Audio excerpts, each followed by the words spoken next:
Spare. Vegas Strip. Bright light city gonna set my soul. Gonna set my soul on fire. Got a whole lot of money that's ready to burn. So get those stakes up higher. There's 1,000 pretty women waiting out there, and they're all living the devil may care. And I'm just the devil with love to spare, so Viva Las Vegas! Yes, Las Vegas, and of course Viva Las Vegas, the song by Elvis Presley from 1968. Way, way before the Ultra appeared on this earth.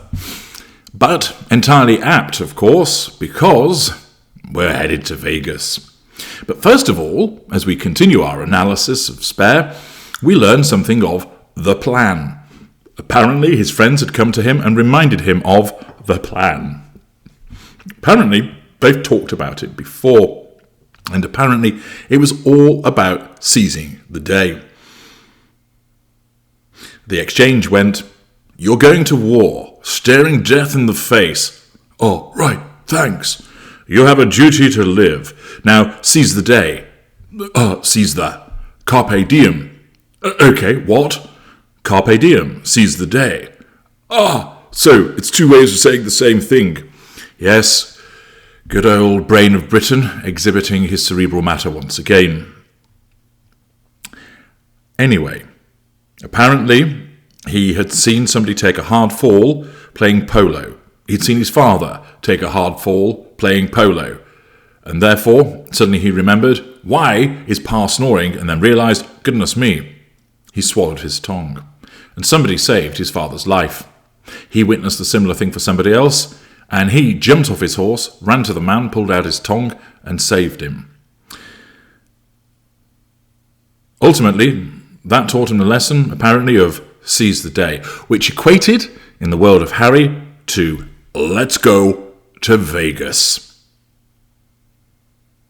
A year before, after exercises in Hula Bend, thank you for those of you who pointed out that it's said with an H, although some seem to suggest it's Hila, and others say Hilu.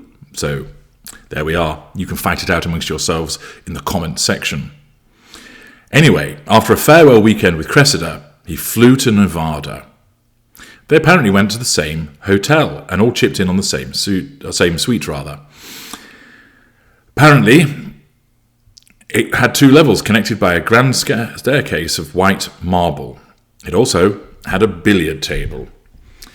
There were massive windows looking out onto the strip, and you could sit on an L-shaped sofa and look out at the strip, or the distant mountains, or the massive wall-mounted plasma TV. And Harry was particularly impressed, notwithstanding the fact that he'd been in a few places of opulence. He basically says the first couple of nights were a bit of a neon blur. Well, that's Vegas, fair enough. And he talks about them going out for dinner and going out and having going to the casino, and then the next morning having Bloody Marys at breakfast. And it was pool party season. And then he wasn't looking to make new friends. He got a girlfriend. He aimed to keep it that way. He texted her a few times from the pool to reassure her. But people kept handing him drinks. What's that I smell?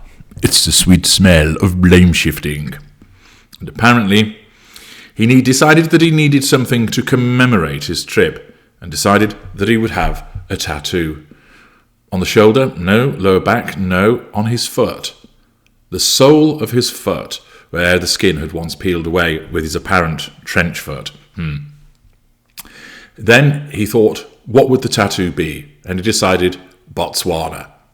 He was going to get a picture of Botswana on his foot. Now, I'm not sure what the good people of Botswana would make of that, but his mate said, you're not getting that, and his police protection officer also said, that isn't happening either. And therefore, he ended up giving in. And so he went off to a club, and he watched a procession of young women come to chat up his mates, and he talked to 1 or 2, but encouraged them to go and talk to his friends. And about 2 a.m. they went back to the suite.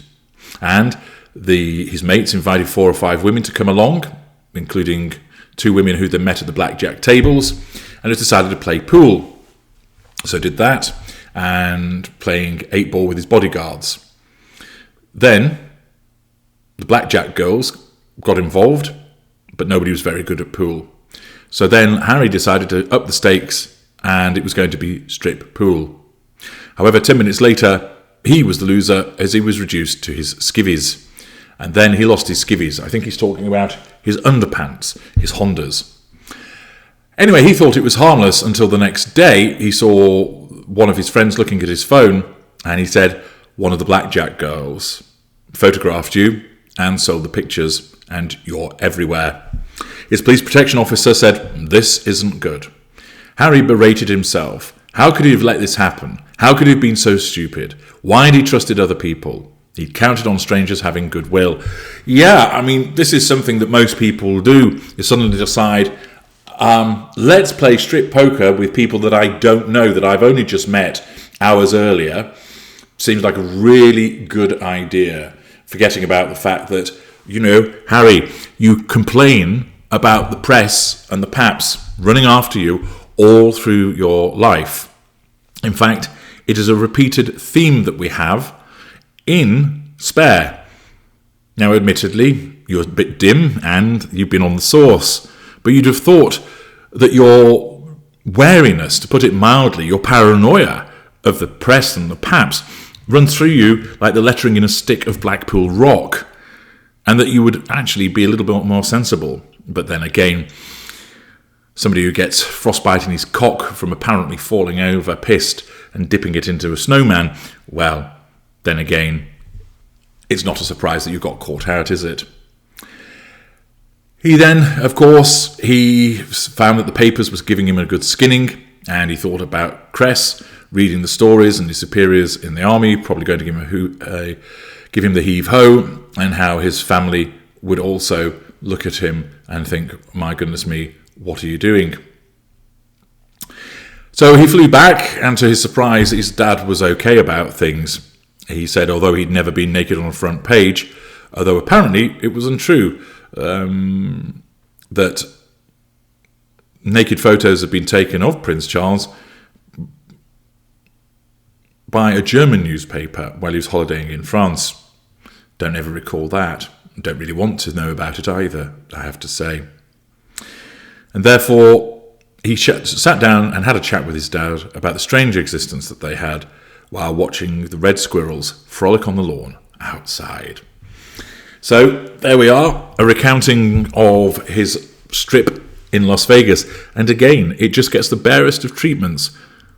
We all knew that he'd done this, and most people laughed it off at the time as the laddish activity of the Prince of Pink Pancakes. But that's what he has to tell us about that. Now, he then goes on to explain that his army superiors weren't particularly concerned by it. So, I mean, I do know that in certain instances in the mess, that soldiers do like to get down and naked, that somebody yells naked bar and everybody has to strip off, although occasionally the female officers are allowed to keep their skimpies on, namely their knickers.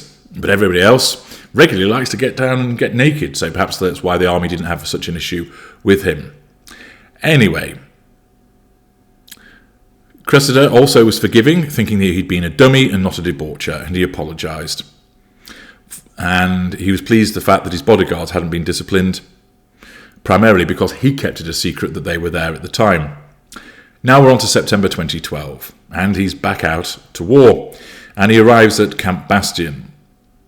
And this time he was back as a captain. He'd been promoted since his first tour. Lord alone knows how that came about. I'd be interested to know, but he doesn't seem to mention that.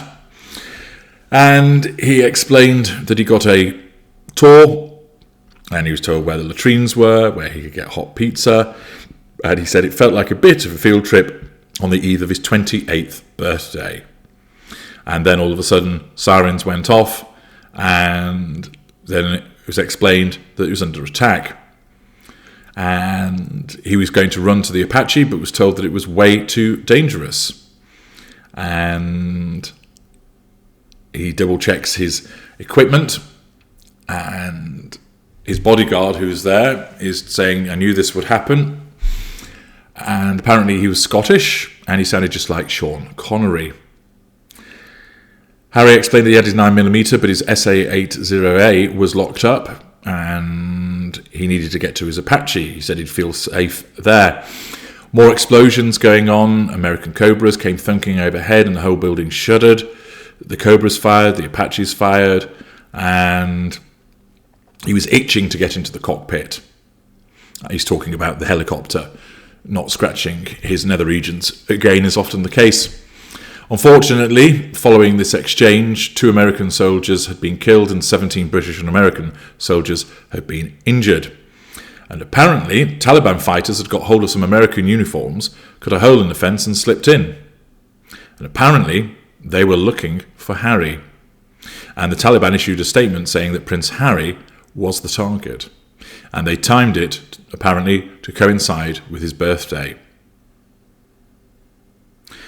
Of course, how did the Taliban know about his presence on the base and the granular details of his tour? According to Harry, it was down to the British press. Next up, VHR. No, it's not some kind of dodgy video watching equipment. It's something else, and you'll find out in due course what it is by joining me with the next video.